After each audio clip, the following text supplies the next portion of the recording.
துருவக் கரடிகள் அல்லது பனிக்கரடிகள் ஆர்க்டிக் பிராந்தியத்தை பூர்வீகமாக கொண்ட பெரிய மாமிசமுண்ணும் பாலூட்டிகளாகும்.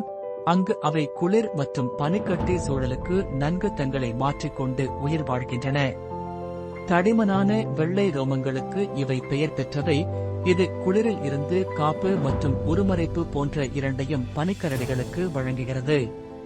துருவ கரடிகள் முதன்மையாக சீல் எனப்படும் நீர் நாய்களை உணவுக்காக வேட்டையாடும்.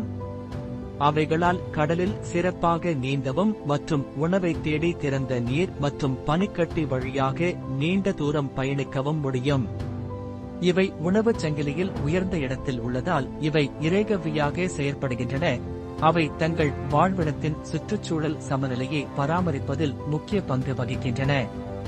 இருப்பினும் துருவ கரடிகள் காலநிலை மாற்றத்தால் குறிப்பிடத்தக்க அச்சுறுத்தல்களை எதிர்கொள்கின்றன. ஏனெனில் அதிகரித்த வெப்பநிலையால் கடல் பனிக்கட்டிகள் உருகுதல் போன்றன அவற்றின் வேட்டையாடும் இடங்களையும் ஒட்டுமொத்த உயிர் வாழ்வதற்கான வாய்ப்புகளையும் குறைக்கிறது. இந்த சிறப்புத்தன்மை கொண்ட உயிரினங்களையும் அவற்றின் அழிந்து வரும் ஆர்க்டிக் சுற்றுச்சூழல் அமைப்பையும் பாதுகாப்பது சூழல் சமநிலையை பேணுவதற்கு அவசியமான ஒன்றாகும்.